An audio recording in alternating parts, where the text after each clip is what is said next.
Welcome back everybody. तो ये question भी आपका HP सेट 2024 का ही है, ठीक है। इसमें आपको ये मैच करना है, मोर पोलराइजेबल कौन है, लेस पोलराइजेबल कौन है, मोर पोलराइजिंग पावर किसकी है और लेस पोलराइजिंग पावर किसकी है, ठीक है।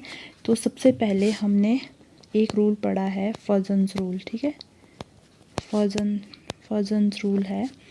तो इसमें क्या होता है, ये रूल बताता है हमें कि कोई भी कैटायन या एनायन होता है वो उनके बीच जो आयनिक बॉन्ड होता है वो 100% आयनिक नहीं होता है। उसमें क्या होता है, कुछ परसेंट कोवलेंट का रहता है, ठीक है। तो उसमें क्या है, जो कैटायन होता है, आपको बस दो चीज़ें याद रखनी है कि कैटायन क्या है, कैटायन की पोलराइजिंग पावर होती है और एनायन क्या शो करता है, पोलराइजेबिलिटी। क्योंकि कैटायन का क्या है, कैटायन का क्या होता है, साइज़ छोटा होता है, छोटा साइज़ है, तो उस पर क्या होगा, न्यूक्लियर चार्ज ज़्यादा होगा।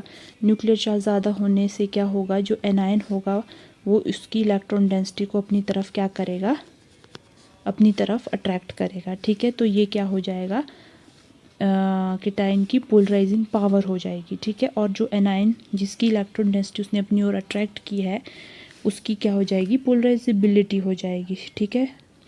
तो अब इसमें हमें क्या बताना है, फर्जन्स रूल के एक दो पॉइंट्स हैं जो आपको याद रखने हैं कि जो भी कैटायन और एनायन होगा, जो गुड पोलराइजिंग पावर किसकी कैटायन की कब होगी, जब वो स्मॉल साइज़ का होगा, ठीक है। स्मॉल साइज़ होगा उसका और हाई चार्ज होगा, ठीक है।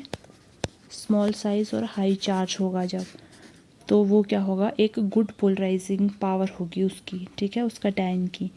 और एनायन का क्या होगा, एनायन के केस में कैसा चाहिए, अब हमें साइज़, पोलराइजेबिलिटी ज़्यादा करने के लिए हमें एनायन का साइज़ होना चाहिए लार्ज, है ना, लार्ज होना चाहिए ना एनायन का साइज़, तभी वो क्या होगा, आराम से इजीली क्या होगा, पोलराइजेबल उसको कैटायन कर पाएगा, ठीक है। तो इसमें हमें बताना है, बस यही बताना है इसमें हमें कि मोर पोलराइजिंग कौन होगा कैटायन में। अब देखो यहाँ पे चार्जेस क्या है, सेम है, ठीक है, +1 और -1 का है। तो अब हम इसमें किस बेसिस पे करेंगे, ओनली साइज़ के बेसिस पर, ठीक है। तो साइज़ कैटायन का कैसा होना चाहिए, स्मॉल होना चाहिए, तभी वो क्या होगा, एक बहुत अच्छा पोलराइजिंग होगी उसकी, ठीक है। तो इसमें सोडियम और सीजियम, हमें पता है सोडियम का साइज़ छोटा होता है तो इसका न्यूक्लियर चार्ज क्या होगा, इसका न्यूक्लियर चार्ज ज़्यादा होगा, ठीक है। न्यूक्लियर चार्ज ज़्यादा होने से क्या होगा, ये मोर पोलराइजिंग पावर शो करेगा, ठीक है। तो इसका तो सोडियम आएगा और लेस पोलराइजिंग कौन होगा, फिर सीजियम होगा, ठीक है।